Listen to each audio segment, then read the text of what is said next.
Good morning.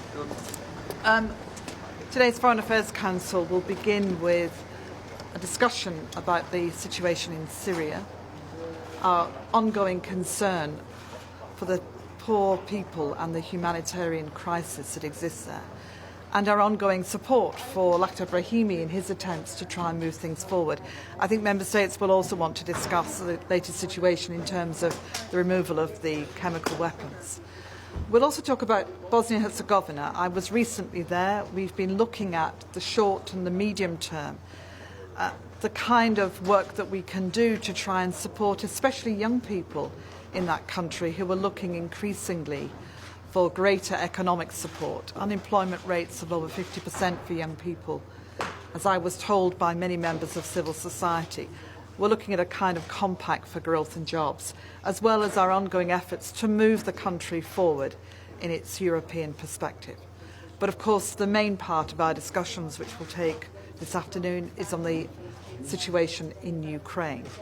I think a number of reflections. First of all, our growing concern about what Russia is doing, the reports that are coming out of unrest in the eastern part of Ukraine, trying to call for calm, trying to make sure that people can use democratic means to talk about the future of their country as we look to the presidential elections and beyond.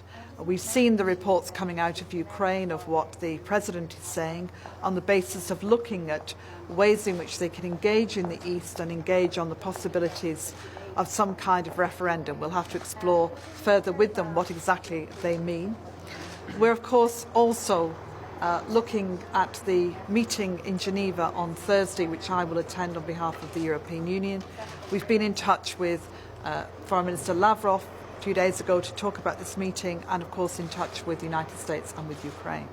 That meeting's purpose is to begin the conversation about how do we de-escalate the situation in Ukraine and how do we ensure that this sovereign state can go forward in the best interests of all its people. And that will be the objective for that meeting. I'll be looking for endorsement from foreign ministers and, if you like, the mandate from all foreign ministers. Final point, we'll also touch on energy. This is an increasingly important issue and we'll be joined by Commissioner Oettinger for that part of the conversation. Russia hasn't sent any signal of de-escalation so far. How optimistic are you that a referendum in Ukraine will lead the way out of the crisis? As I say, I only saw what you've seen, which is a flash report of some comments that have been made by the acting president. We'll need to talk about exactly what they have in mind. What we need to do is use the meeting in Geneva to start talking about how we de-escalate the situation. It's absolutely vital that we find a suitable way through this that's going to bring peace and stability to the whole country. Given the level of violence in Syria, do you still believe that there is a chance for Geneva 3 on the Syrian conflict? I think the situation is absolutely appalling, and every time we read further reports of the violence, it is terrible to contemplate anything other than trying to push forward in finding a political settlement to this. I've been saying for 3 years we need to find a political way through in this crisis. Lakhdar Brahimi has a very important role, and while he's prepared to do that, we have to support him in everything that he's seeking to achieve. And we just keep saying this not only to those who may share our views, but more importantly perhaps to those who don't. Maybe over here. Thank you very much. Just on Bosnia, shortly, please. Is implementation of Sejdić-Finci ruling going to remain the priority number one? And if it's not implemented by the elections which are approaching, how credible will the results of the elections be? It's really important that they implement this for all the reasons that you know very well.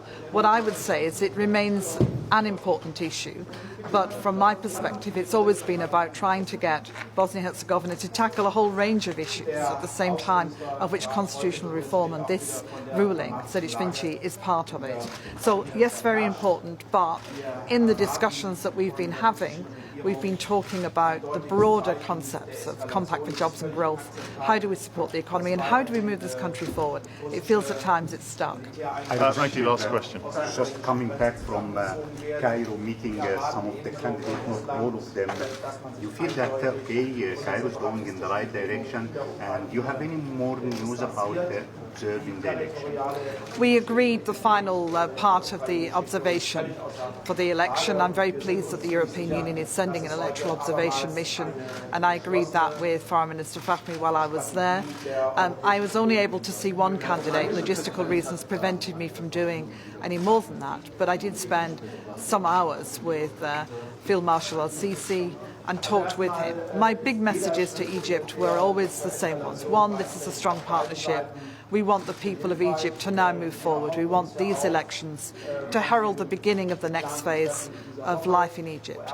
But we are growing in our concern for what's happening in some aspects of Egypt, particularly, and not surprisingly, I focused on the death penalty that was handed out to over 500 people. Every interlocutor was at pains to say to me that this is not what they wanted to see, and that this, of course, is a process that we need to understand does not mean that this will happen. However, we also pointed out in return the signal it sends is a very negative one. And we talked about journalists and other activists who are being held. I hope that the next phase of life in Egypt is going to be really positive, and it was very good for me to have the honour of meeting people across the spectrum. I look forward to going back. Thanks everyone.